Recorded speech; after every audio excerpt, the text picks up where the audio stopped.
So you're reading an article online when you get an instant message with a link to a funny photo, which of course you have to share. And now you're reading your Facebook news wall, which sends you to a video of a panda bear attacking a kid. And now you're reading Wikipedia to learn everything you can about the violent behavior of panda bears.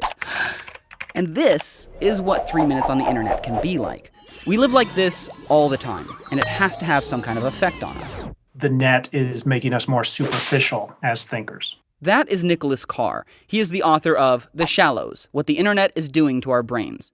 To understand this whole thing better, we need to go way back in time, to say, like, the prehistoric age.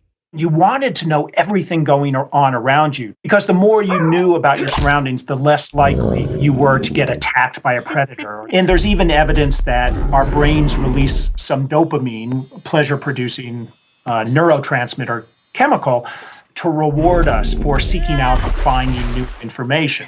So getting distracted felt good and helped us stay alive.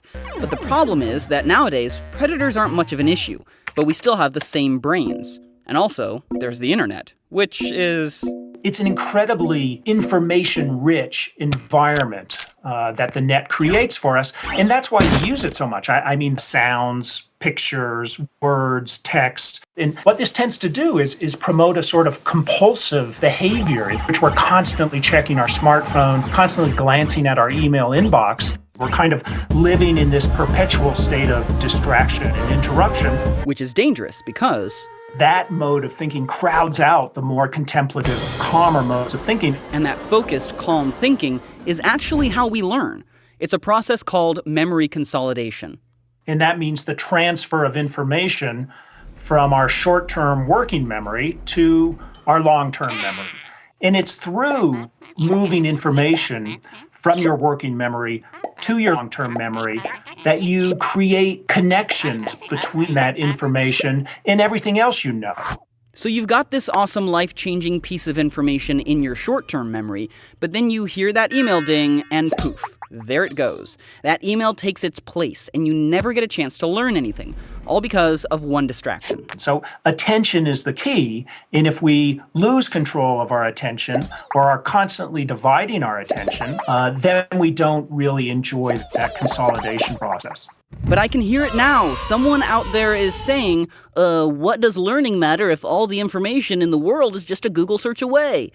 Well... that is kind of shortchanging our intellects.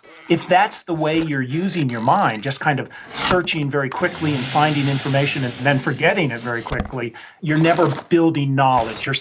You're kind of thinking like a computer. Which means that our very humanity is at stake.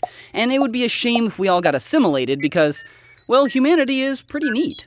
I really believe that if you look at the great monuments of culture, they come from people who are able to pay attention, who control their mind. That's what allows us to think in the highest terms, and think conceptually, think critically, think in some very creative ways. And it's this kind of thinking that's at risk, being eroded one cute cat video at a time. Don't get us wrong, the internet is good for lots of things, and it should be celebrated. But the best thing we can do for our minds is to find some time every day to unplug, calm down, and focus on one thing at a time. Your email, and those cats, will be here when you get back.